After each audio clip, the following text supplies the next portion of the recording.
الله الرحمن الرحيم. السلام عليكم ورحمة الله وبركاته.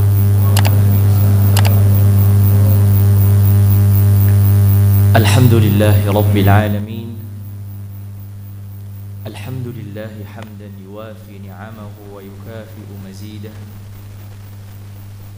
لك الحمد يا ربنا كما ينبغي لجلال وجهك الكريم وعظيم سلطانك القديم.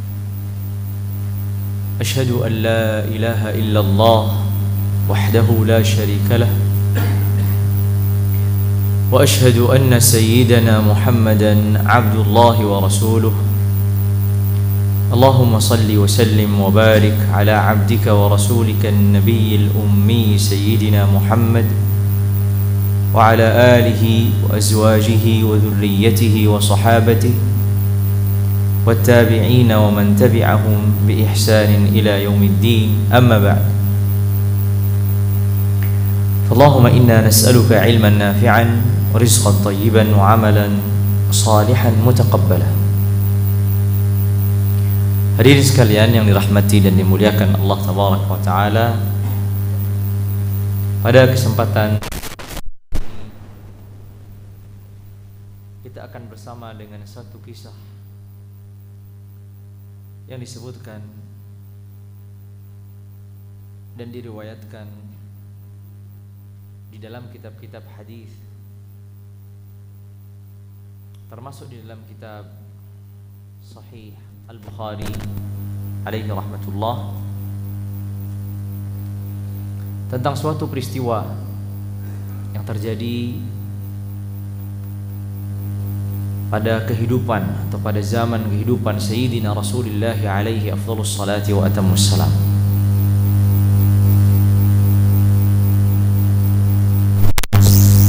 Pada suatu saat Sayyidina Rasulullah alaihi afdhalus salati wa atammus salam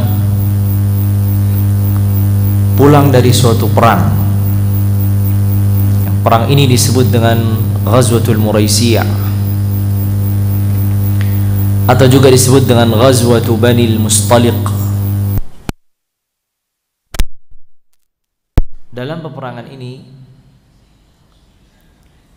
Sayyidina Rasulullah alaihi afdhalus salatu wa atammus salam membawa istrinya, yaitu Sayyidah Aisyah binti Abi Bakar radhiyallahu ta'ala anhuma wa ardahuma.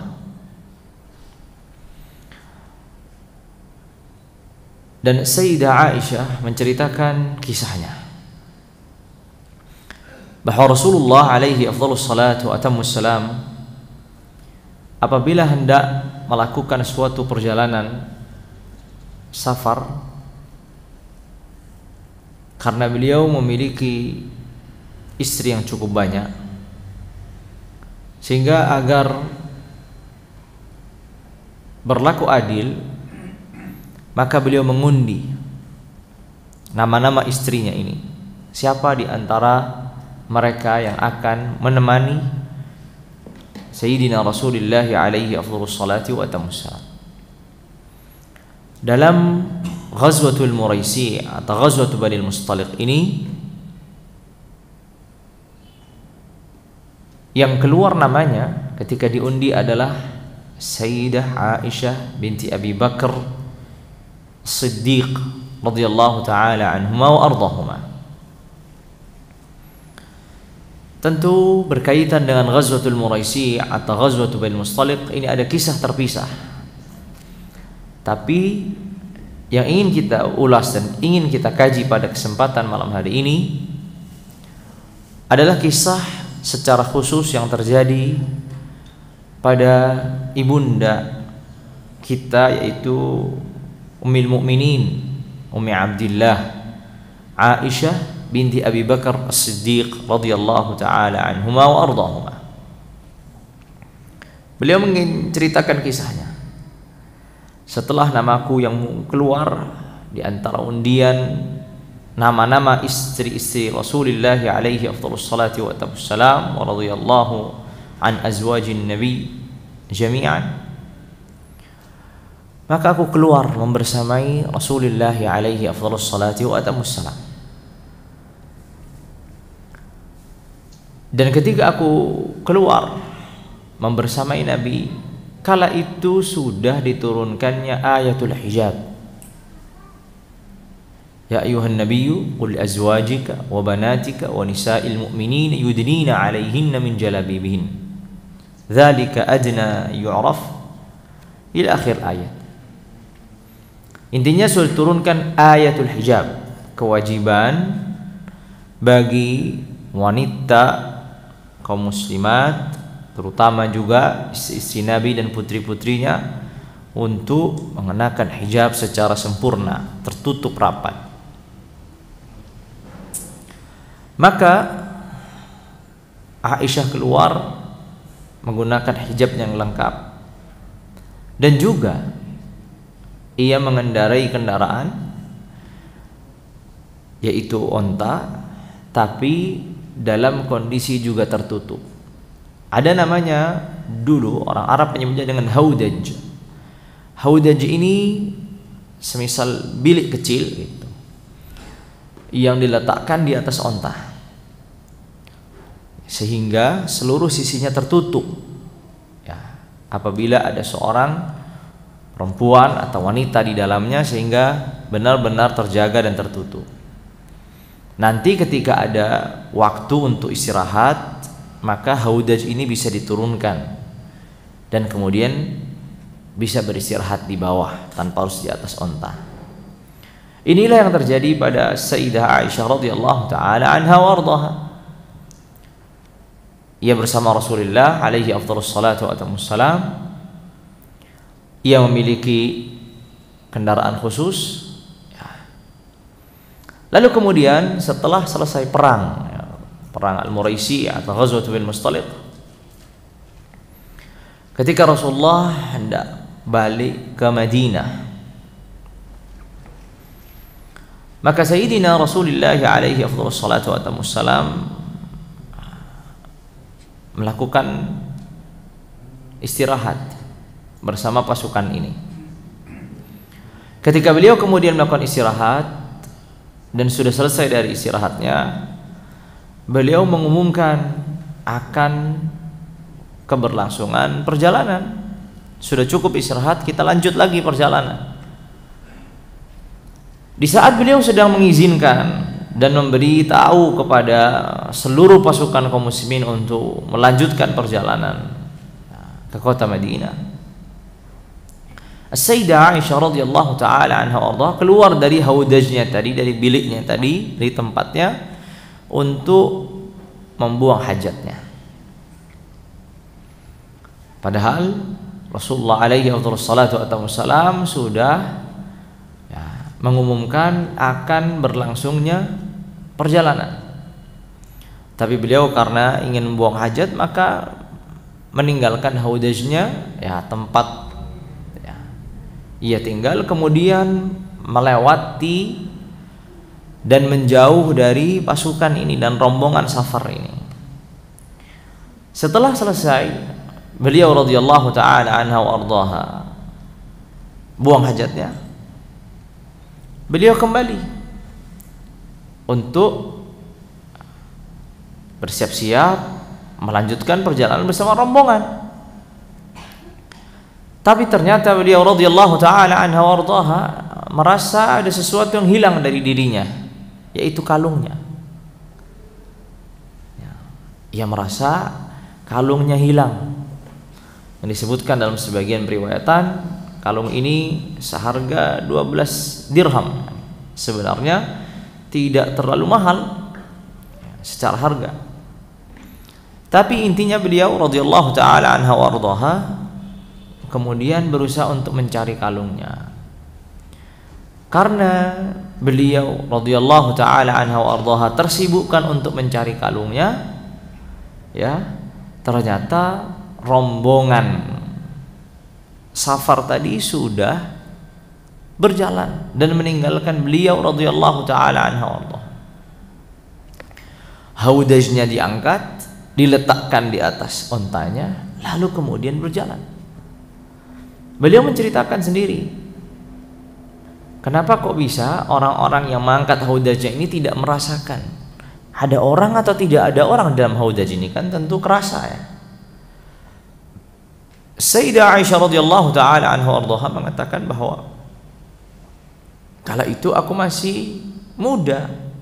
Ya, sesuai yang disebutkan di sejarah, usianya Aisyah radhiyallahu taala anha ardhaha kala itu kurang dari 15 tahun, 14 atau 13 tahun. Itu pertama. Kemudian yang kedua, tubuhnya Aisyah, badannya Aisyah pada waktu itu belum berisi. Kata beliau radhiyallahu taala anha ardhaha, "Wa kana an-nisa'u idzaka khifafan lam yuthqilhun lahm." Kala itu para wanita masih langsing. Ya, belum diberatkan dengan dagingnya. Innama ta'kul 'ulqah min at-ta'am. Yang ia makan tuh sedikit dari makanan. Sehingga beratnya ringan. Maka keberadaannya dalam haudaj atau tidak ada tidak terlalu berdampak bagi yang mengangkatnya, menurunkannya. Nah, makanya ketika diangkat kembali haudajnya itu atau biliknya tadi di atas ontanya, mereka tidak merasakan. Aisyah radhiyallahu taala anha ardhaha itu tidak ada di dalamnya. Mungkin juga ada sebagian akan bertanya, kenapa mereka yang tukang angkat ini atau yang bertugas mengangkat ini tidak bertanya apakah Aisyah sudah di dalam atau belum? Kata Al-Hafidz Ibnu Hajar di dalam kitabnya Fathul Bari alaihi rahmatullah, ini menunjukkan bahwasanya mereka sangat menjaga adab mereka kepada istri Rasulullah alaihi wassalatu wassalam. Ya, mereka tidak berani kemudian ya, bertanya atau menyapa atau menegur apakah beliau radhiyallahu taala anha ardhaha sudah di dalam atau beliau tidak ada. Akhirnya ya, mereka angkat begitu saja, diletakkan di atas ontanya, dan pasukan ini berjalan meninggalkan As-Sayyidah Aisyah radhiyallahu taala anha wa ardhaha. Bersyukurnya Sayyidah Aisyah radhiyallahu taala anha wa ardhaha berhasil mendapatkan kalungnya.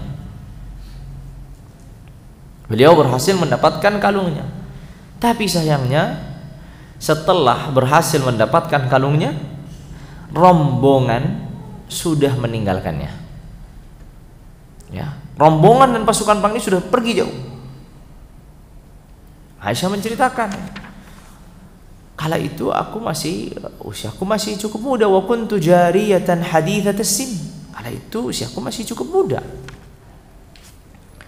Maka ketika mereka meninggalkan diriku, aku kembali ke posisi awal di mana aku istirahat. Aku tidak melihat siapa-siapa. Tidak ada yang bisa aku panggil, tidak ada yang bisa menjawabku. Kosong memang, sudah pergi pasukan. Dan ini semua terjadi di akhir malam. Jadi Rasulullah alaihi wassalam istirahat di awal malam. Sampai kemudian akhir malam Rasulullah mengatakan kepada pasukan untuk lanjut. Kalau sudah namanya malam, gelap, ya, kurang penerangan, ya sangat memungkinkan dan sangat wajar sekali kalau ada yang terlewatkan begitu saja. Akhirnya Aisyah radhiyallahu taala anha ardhaha menetap di tempat di mana ia beristirahat. Ia berharap ya, akan ada yang kehilangan dirinya. Ia berharap rombongan ini akan menjemputnya. Itu yang diharapkan oleh Sayyidah Aisyah radhiyallahu taala anha ardhaha. Ini bisa dibayangkan dalam akhir malam yang gelap gulita, pasukan yang begitu banyak tadi meninggalkannya begitu saja, dan usia beliau radhiyallahu taala anha ardhaha masih 13-14 tahun. Di tengah padang pasir yang gelap gulita, tanpa penerangan, tanpa ada cahaya. Tapi itulah kata beliau, wa dhanantu annahum sayafqiduni. Aku menyangka mereka akan kehilanganku. Fayarji'una ilai, kemudian mereka kembali untukku. Maka beliau tetap duduk di situ, menunggu.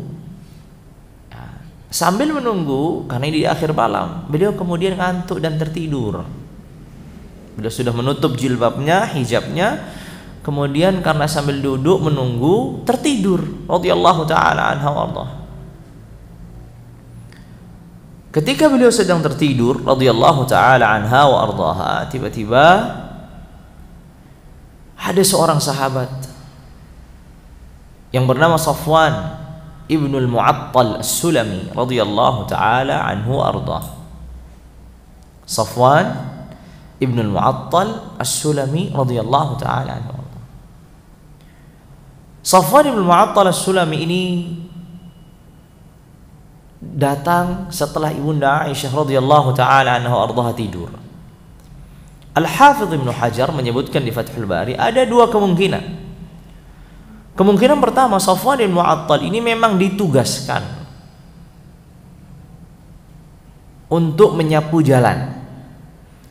Artinya memang ditugaskan di bagian akhir rombongan, agar kalau ada yang tertinggal, ada yang terjatuh, ada yang terlewatkan, ialah yang bertugas untuk membawanya.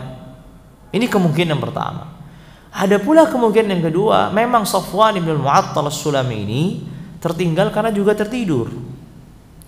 Sebagaimana dalam sebagian periwayatan, ya, istri dari Safwan bin Mu'attal As-Sulami ini mengadukan kepada Sayyidina Rasulullah alaihi afdhalus wassalam bahwa keluarga kami itu kalau tidur berat ya Rasulullah, sehingga sering kelewatan subuhnya. Nah, bisa jadi memang kemungkinan yang kedua ini yang kuat, yaitu Safwan bin Mu'attal As-Sulami ini memang tertidur sehingga tertinggal dari rombongan. Kemudian Safwan bin Al-Mu'attal As-Sulami radhiyallahu taala anhu mendekat. Dari kejauhan ia melihat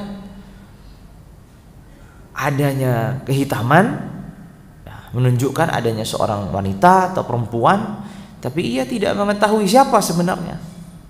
Ketika sampai dan dekat, ternyata ia mengetahui itu adalah Aisyah radhiyallahu taala anha. Dari mana beliau tahu?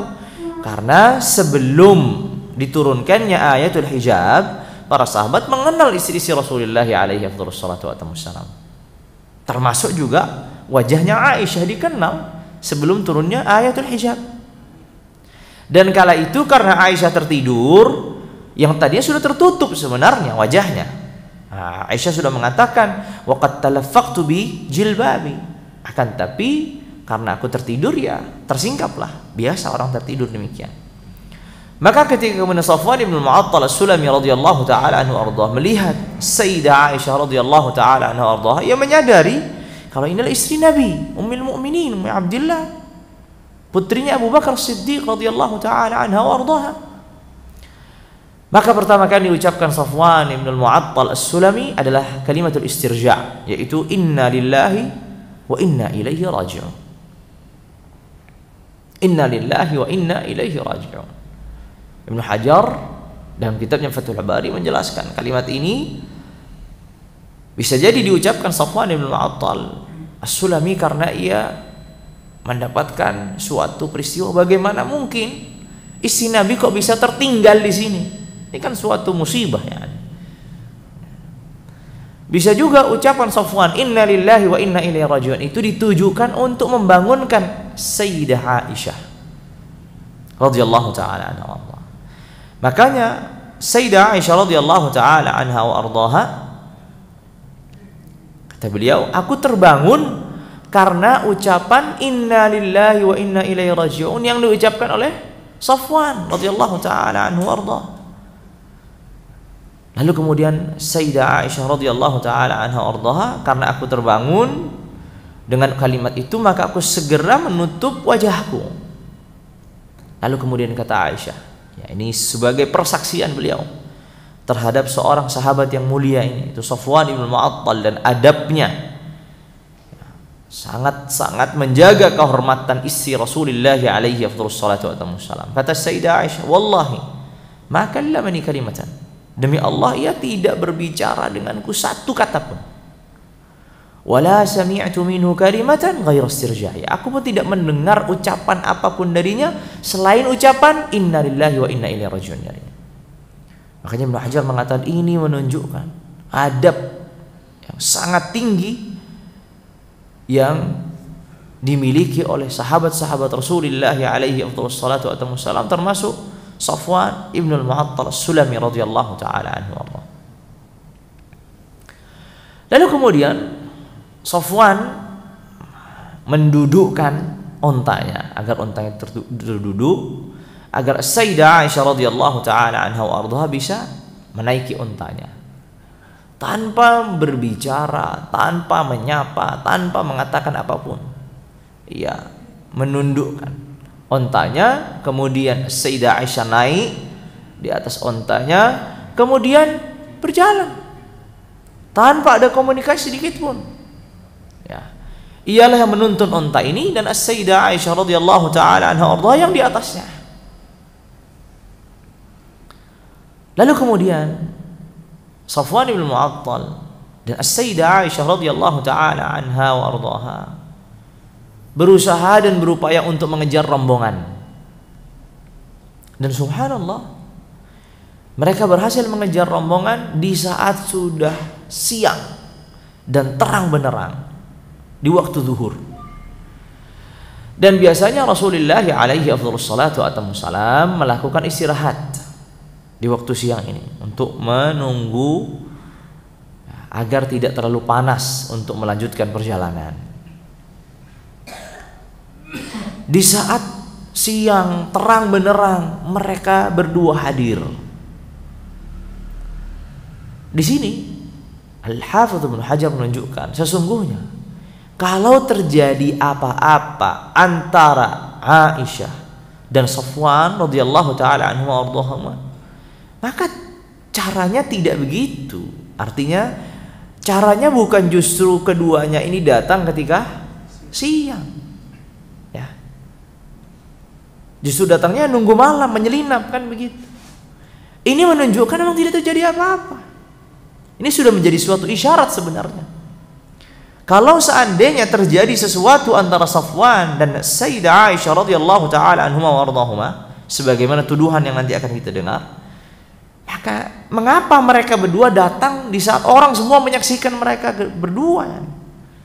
Bukan begitu caranya. Kalau memang terjadi, dan memang tidak terjadi apa-apa. Oleh karenanya Sayyidah Aisyah radhiyallahu taala anha datang dan Safwan dalam kondisi semua orang menyaksikan. Dan keduanya tidak pernah tergambar, tidak pernah terbayang akan kemudian mendapatkan suatu tuduhan yang keji. Setelah itu, kemudian setelah bergabung, Sayyidah Aisyah radhiyallahu taala anha wa ardhaha masuk dalam haudajnya. Ya. Dan kemudian melanjutkan perjalanan ketika Rasulullah alaihi afdhalus salatu wasallam telah mengizinkan. Sesampainya di kota Madinah, beliau sakit. Beliau tidak mengetahui bahwa orang-orang munafik dan ketua para munafikin yaitu Abdullah ibnu Ubay ibnu Salul telah menghembuskan suatu tuduhan yang keji, yaitu tuduhan perzinahan. Yang melakukan tuduhan terhadap Aisyah dan Safwan. Apa ini nih mereka datang berduaan? Bagaimana ceritanya? Aisyah yang dalam haudajnya kok tiba-tiba bersama Safwan ibn Mu'attal. Semalaman itu ngapain aja? Datang-datang menyusul di siang hari ini ngapain aja? Dan hembusan fitnah ini tersebar, orang membicarakannya. Hanya saja membicarakannya itu antar percaya dan tidak percaya. Namun pada akhirnya ada sebagian, bukan dari kalangan orang munafik, justru dari kalangan sahabat-sahabat Rasulullah alaihi wassalam, mereka orang-orang beriman ikut-ikutan menuduh secara lugas, secara jelas bahwa Aisyah telah berzina radhiyallahu taala anha wa ardhaha. Di antaranya adalah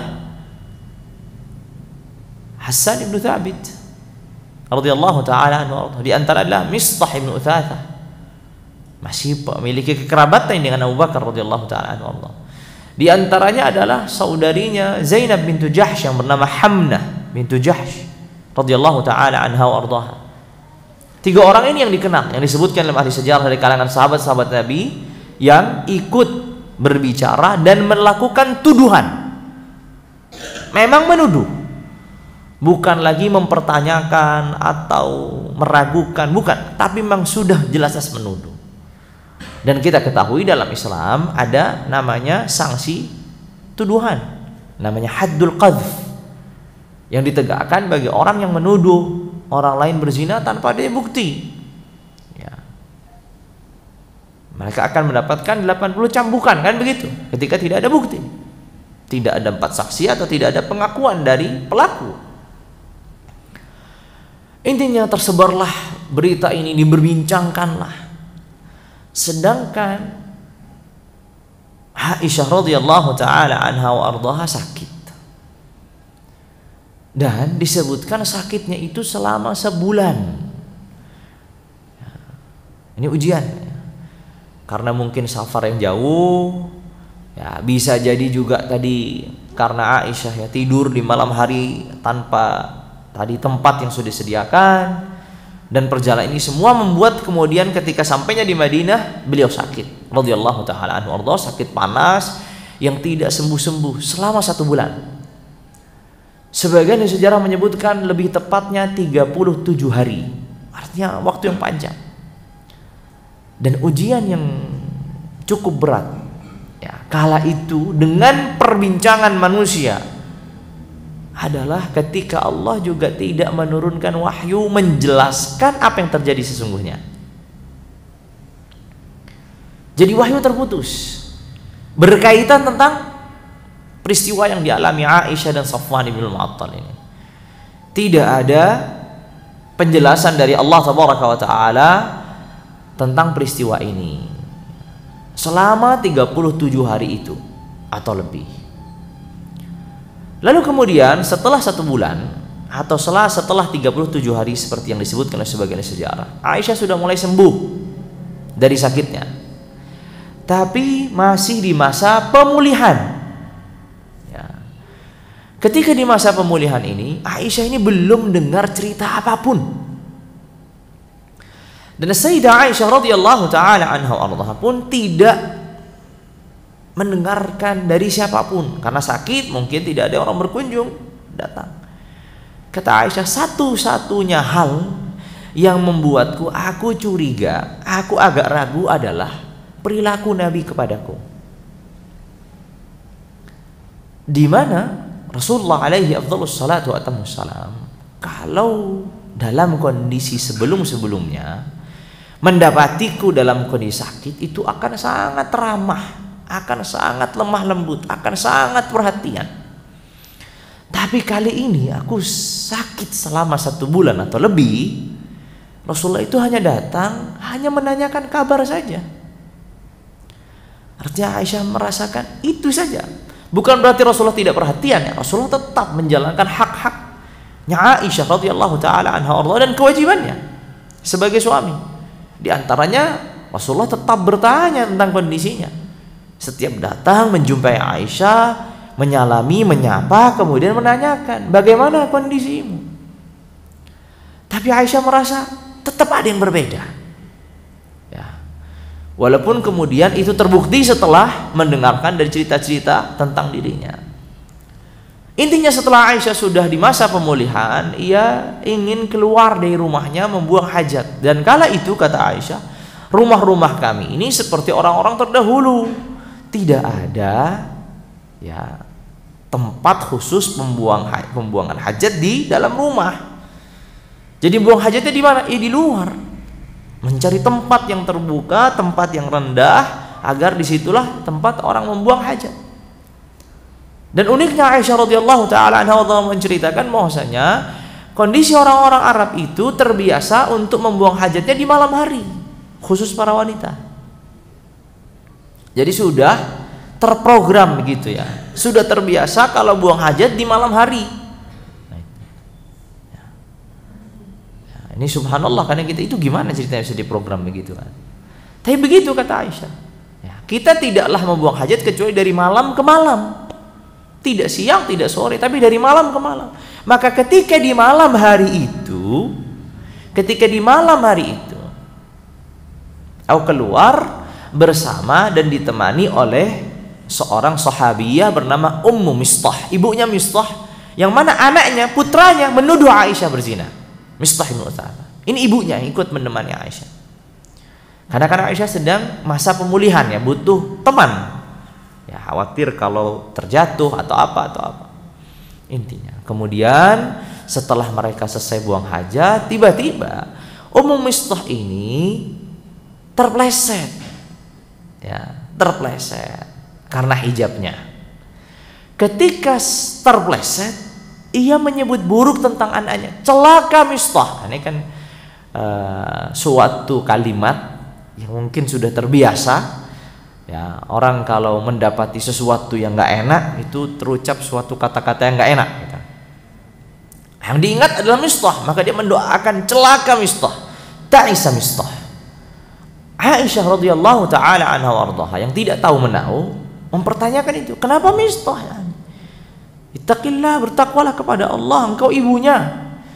Mistah ini seorang yang ikut dalam perang Badr, seorang yang ikut dalam Bai'atur Ridwan. Artinya seorang terjamin surga dan diampuni dosa-dosanya. Gimana kok malah didoakan kecelakaan? Celaka Mistah. Lalu kemudian Ummu Mistah ini justru bertanya, wahai saudariku, ya ukhtah, ya hantah, apakah kamu tidak mendengar apa yang dikatakan Mistah? Apa yang diperbincangkan orang-orang? Kata Aisyah bertanya ya, dengan penasaran, memangnya apa yang dikatakan Mistah? Apa yang diperbincangkan orang-orang? Disinilah kemudian Ummu Mistah menceritakan seluruhnya yang terjadi, yang tertunda selama 1 bulan. Semua diceritakan. Mata kata Aisyah radhiyallahu taala anha wa ardhaha, aku kembali lagi sakit dan bertambah sakit. Ini kan baru sembuh. Tadi baru masa pemulihan. Mendengar kabar ini kan tidak mudah ya. Ini tidak mudah. Kita harus membayangkan Aisyah ini bukan seorang wanita yang sudah berusia 30-35 tahun ya, yang mungkin ragam rintangan dalam kehidupan rumah tangga itu sudah lebih mudah untuk dihadapinya. Tapi beliau masih usia 14-13 tahun dan tiba-tiba mendapatkan satu tuduhan yang keji. Ia pun tidak mendengarkannya karena sedang sakit. Setelah sakit tiba-tiba datang kabar yang buruk ini. Radhiyallahu taala anha warḍah. Maka kemudian Aisyah kembali ke rumahnya dalam kondisi sakit dan bertambah sakitnya. Di malam hari itu Rasulullah alaihi wassalatu wassalam datang menjenguk Aisyah dan menanyakan kabarnya. Bagaimana kondisimu? Kata Aisyah radhiyallahu taala anha warḍaha, aku minta izin untuk pulang dan menjumpai kedua orang tuaku di malam hari ini. Maka Rasulullah mengizinkan. Ya, kata Aisyah, aku ingin bertanya kepada keduanya tentang kabar yang aku telah mendengarkannya. Apakah benar terjadi? Apakah benar orang sudah membincangkan tentang diriku? Maka Rasulullah mengizinkan. Kemudian ia pulang ke rumah. Ketika pulang ke rumah, pertama kali yang dijumpai oleh ibunya, Ummu Ruman, ibunya Aisyah radhiyallahu taala anha warḍaha, istrinya Abu Bakar Siddiq.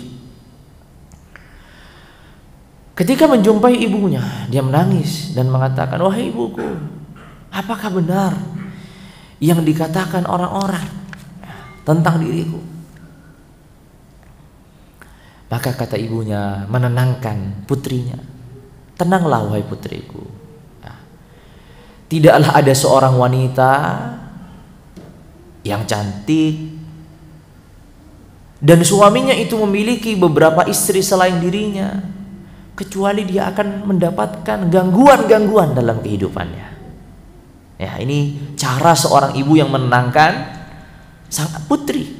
Nah, begitu kata Ummu Ruman radhiyallahu taala anha warḍaha, ya bunayya hawwini 'alaiki, wahai putriku, tenanglah, tenangkan dirimu.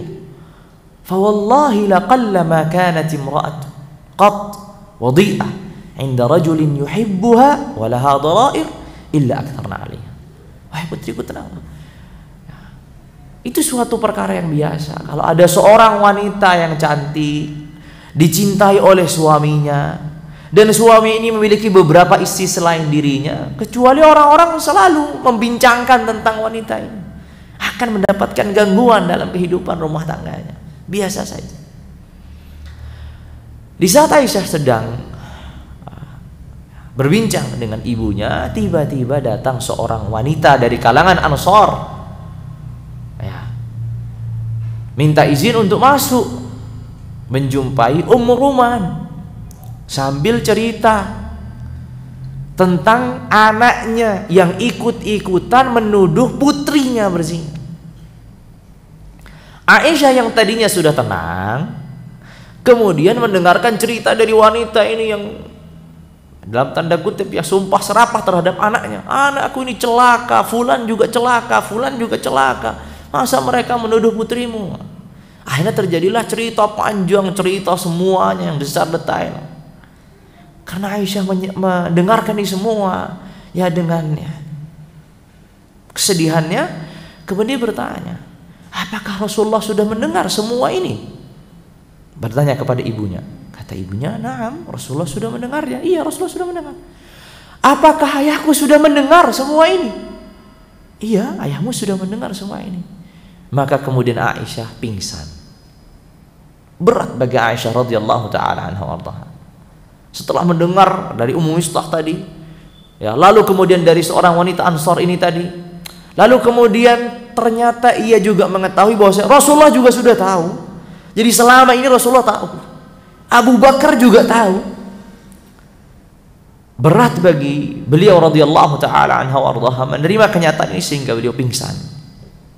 Ketika pingsan ini, Abu Bakar yang tadinya sedang membaca Al-Quran, karena kemudian ada kegaduhan, beliau segera kemudian menghampiri Aisyah radhiyallahu taala anha warḍaha yang sedang dalam kondisi pingsan.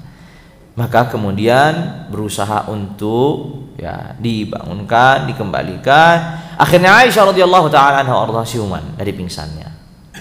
Setelah terbangun, tersadar dari pingsannya, maka Abu Bakar bersumpah agar Aisyah kembali ke rumahnya.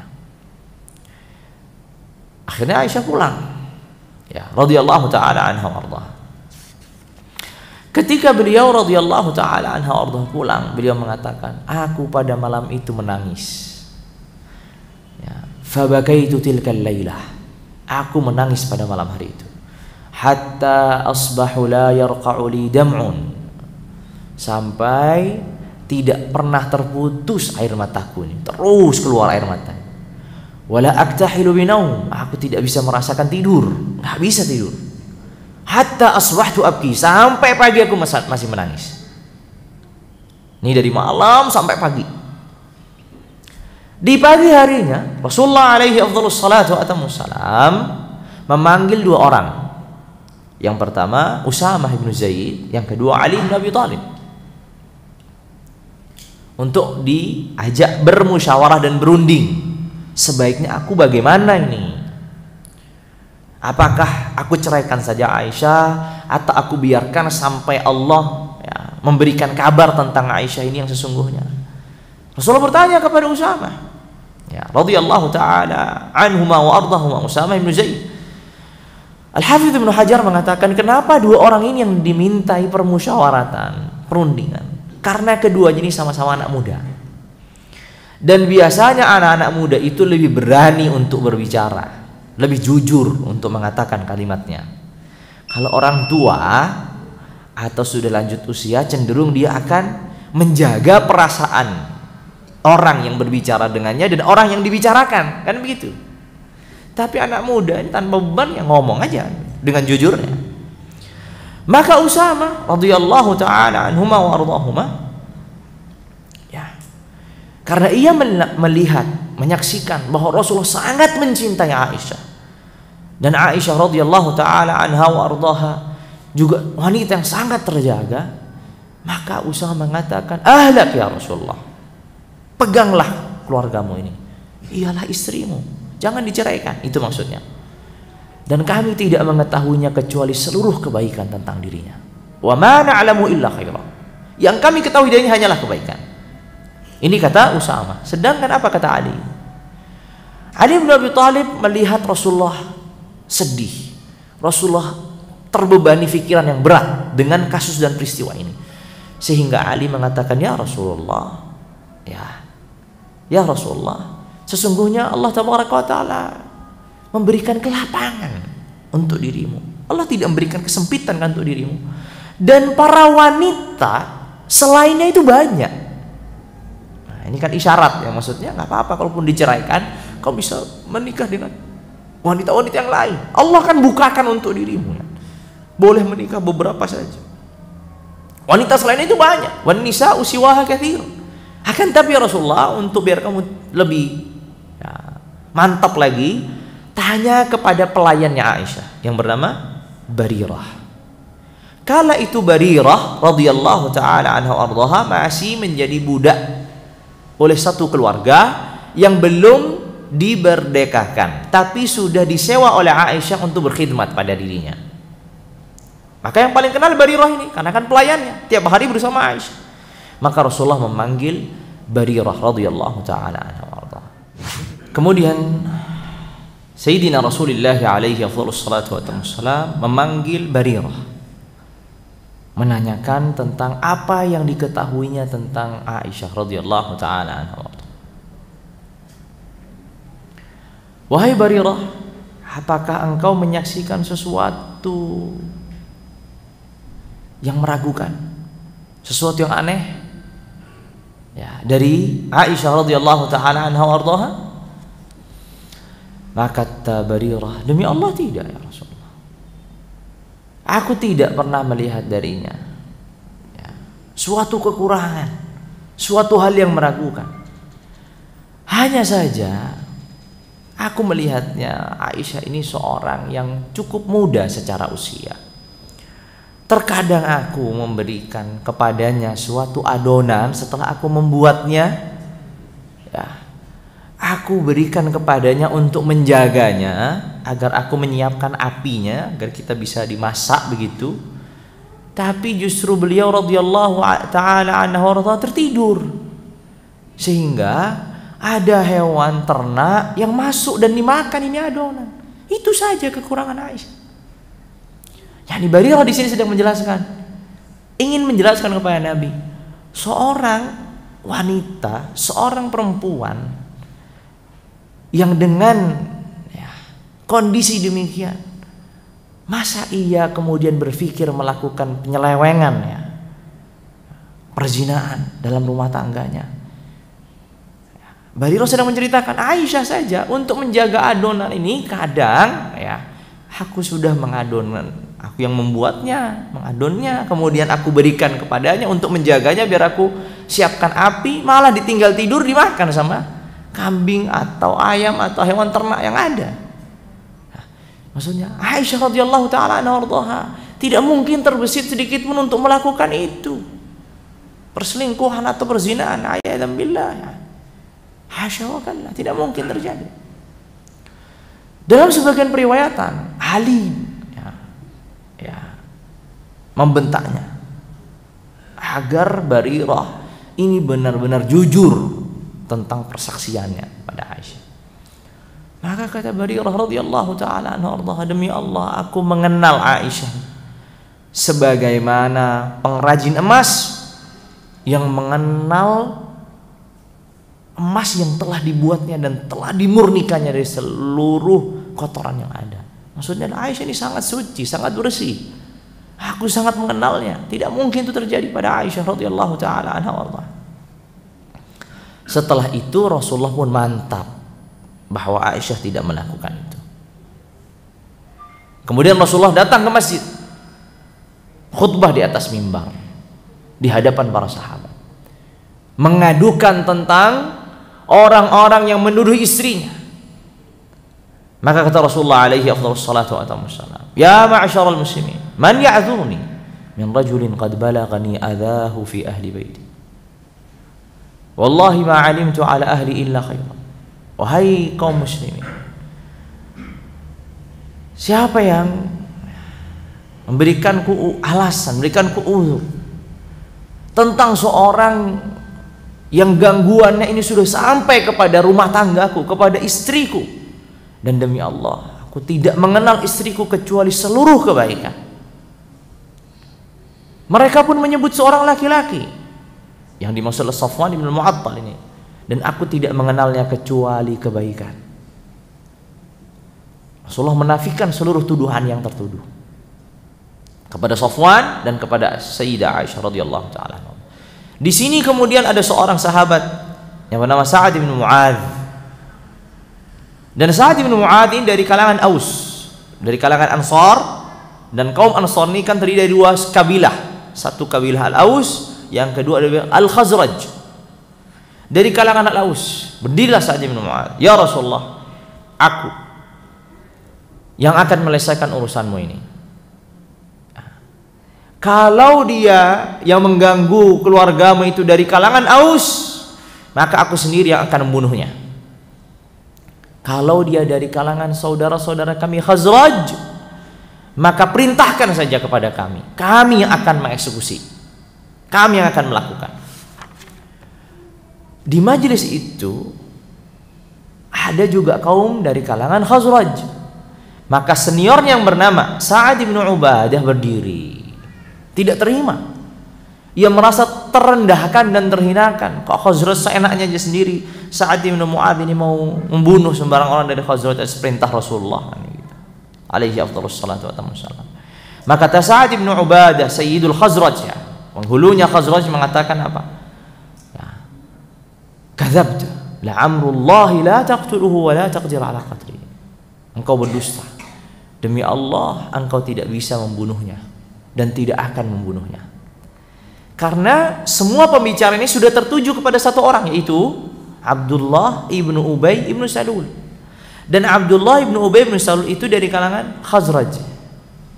Nah, jadi tertuju kepada Khazraj memang. Maka ketika Sa'ad bin Mu'adz mengatakan, kami akan membunuhnya, siap, kalau asalkan dapat perintah dari dirimu. Maka Sa'ad bin Ubadah yang tahu bahwa yang tertuju itu Abdullah bin Ubay bin Salul langsung berdiri dan mengatakan, demi Allah tidak akan ada yang bisa membunuhnya.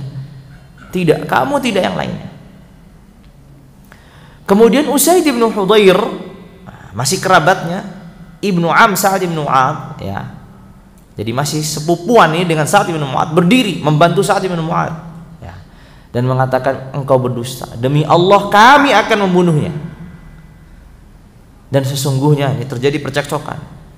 Usaid ibnu Hudhair mengatakan, sesungguhnya kamu wahai Sa'ad bin Ubadah adalah seorang munafik yang membela orang-orang munafik. Ini terjadi, ya. Padahal ini semua sahabat, nggak ada yang munafik. Tidak Sa'ad bin Mu'adz, tidak Sa'ad bin Ubadah, tidak Usaid bin Hudhair, tidak ada orang munafik. Ini semua sahabat-sahabat seniornya Nabi radhiyallahu taala anhum. Tapi karena semuanya merasa ada yang terganggu, maka itulah terucap kalimat-kalimat ini. Akhirnya Aus berdiri, Khazraj berdiri. Hampir terjadi peperangan, pertikaian di antara mereka.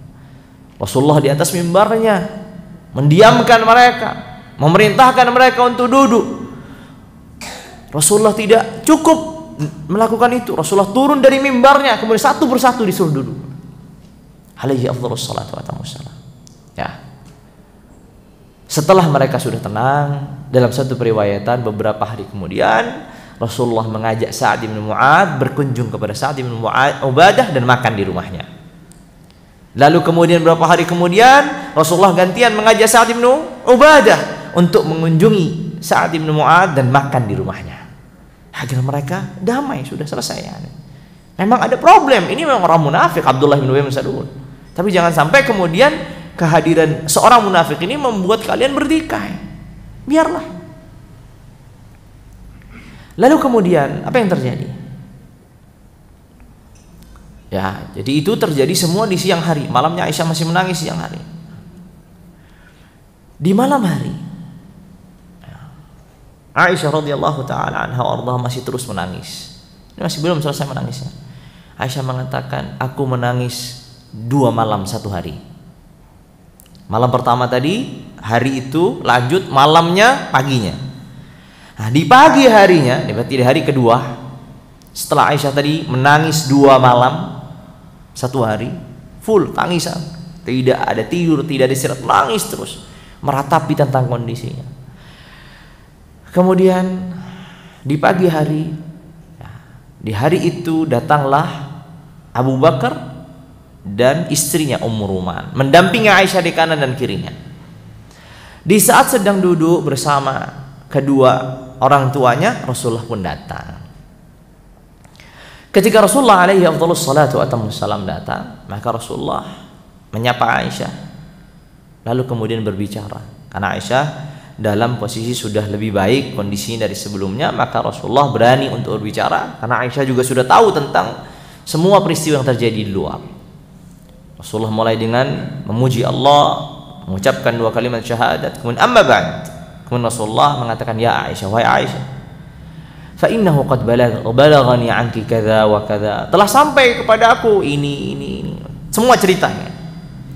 Fa in kunti bari'ah fasayubarri'ukillah, kalau saja engkau adalah wanita yang suci, seorang wanita yang terbebas dari tuduhan, maka Allah sendiri yang akan membebaskanmu dari tuduhan. Wa in kunti almamti bidzambin fastaghfirillah, tapi kalau memang dirimu sudah terjatuh dalam dosa, maka mintalah ampun kepada Allah, wa tubi ilaih, dan bertaubat kepada.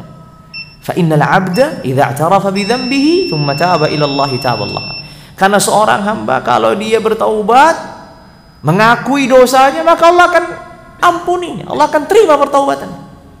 Maka bertaubatlah. Kata Aisyah, setelah Rasulullah selesai berbicara, secara tiba-tiba berhentilah air mataku.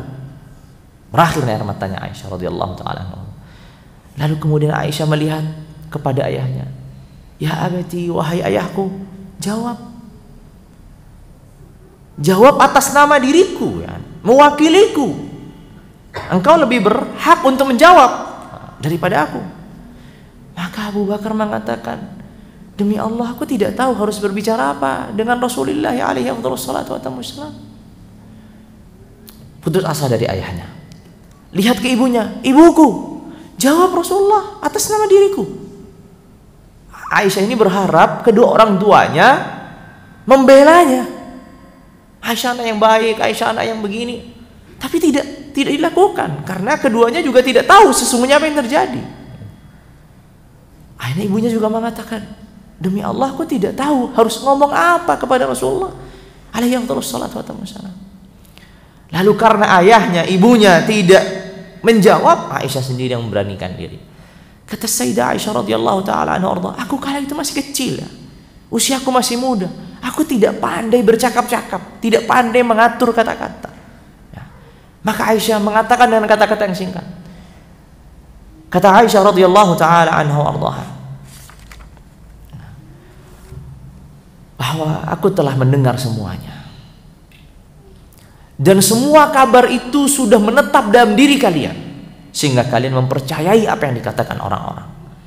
Kalau sekarang aku mengatakan aku tidak terlibat, aku tidak sesuai yang dituduhkan, pasti kalian tidak percaya. Berbeda halnya kalau aku sekarang mengakui yang aku tidak pernah lakukan, kalian pasti percaya. Maka kata Aisyah, tidak ada kalimat yang bisa aku jawab kecuali dengan apa yang dikatakan.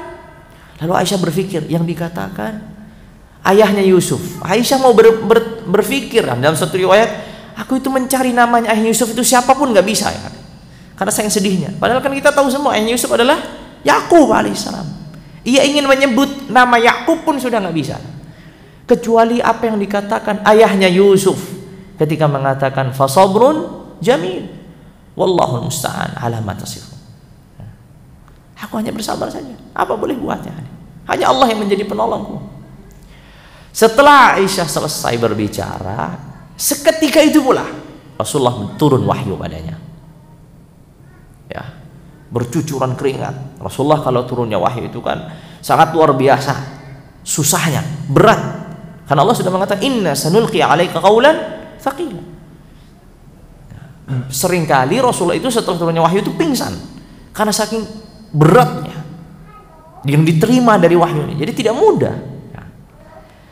Maka bercucuranlah keringat kepada Rasulullah alaihi wassalatu wassalam. Aisyah tahu itu Allah tabaraka ta'ala sedang menurunkan wahyu, karena beberapa kali memang Allah menurunkan wahyu dan Rasulullah masih bersama dengan Aisyah dalam pangkuannya Aisyah, terkadang Allah menurunkan wahyu. Jadi Aisyah sudah sangat hafal nih, tahu ini Rasulullah sedang menerima wahyu ini. Kata Aisyah, Di saat Rasulullah menerima wahyu ini, aku melihat kedua orang tuaku seakan-akan ruhnya mau dicabut. Kenapa?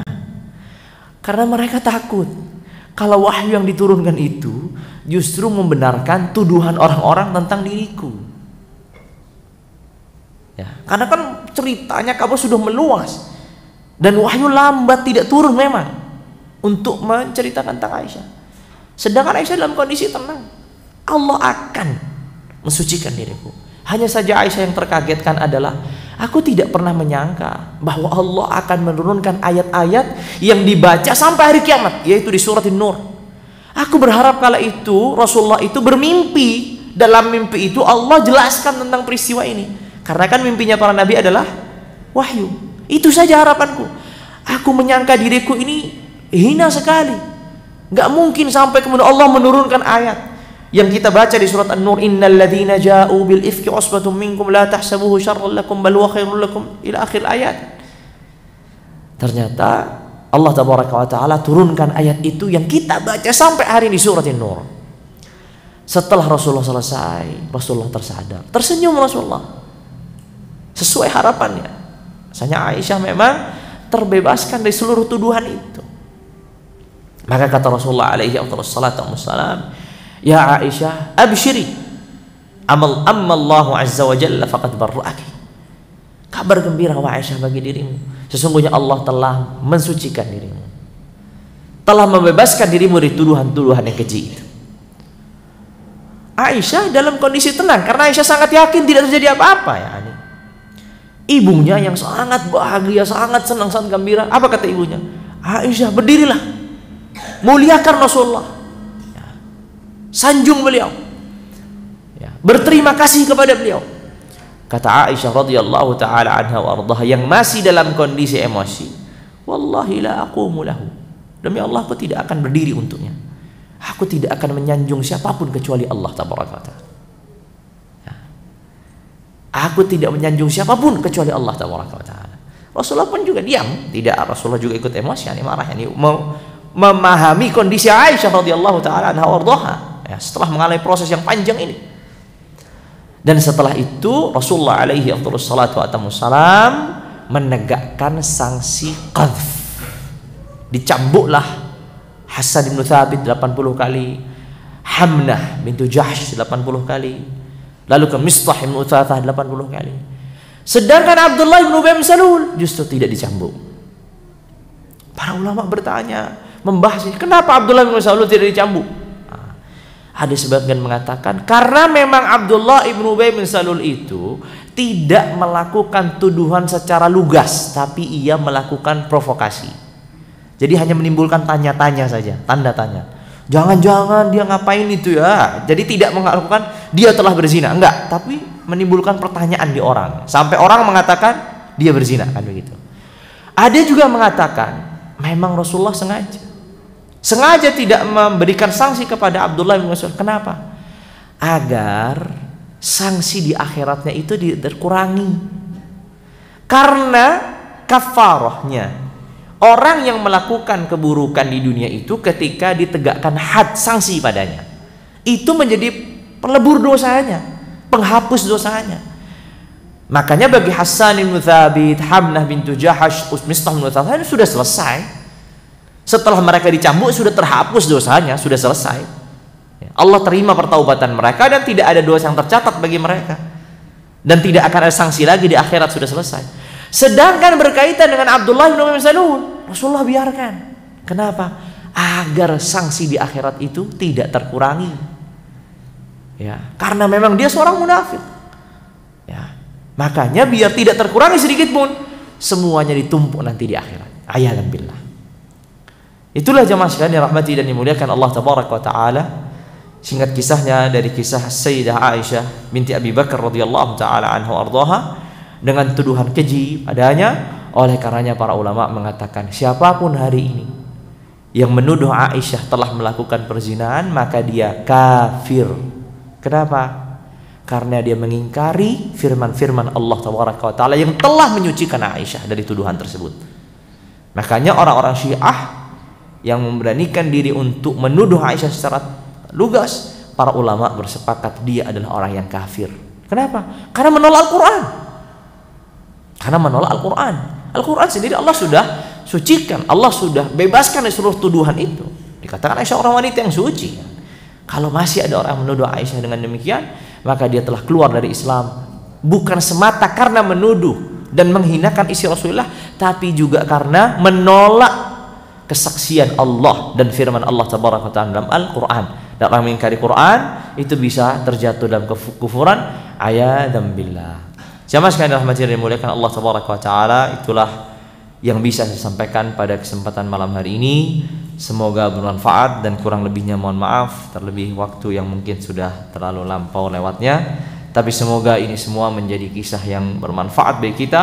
Tentu Al-Hafidz Ibnu Hajar dalam kitab Fathul Bari, kalau yang ingin merujuk, menyebutkan puluhan faidah terdapat dalam kisah yang disebut dengan haditsatul ifk, peristiwa tuduhan dusta kepada As-Sayyidah Aisyah radhiyallahu taala anha wa ardaha wa ala zawjiha salawatu rabbi wa salamu alaihi. Itu saja yang bisa saya sampaikan. Mari kita tutup dan kafaratul majlis. Subhanakallahumma bihamdika asyhadu an la ilaha illa anta astaghfiruka wa atubu ilaik. Wassalamu alaikum warahmatullahi wabarakatuh.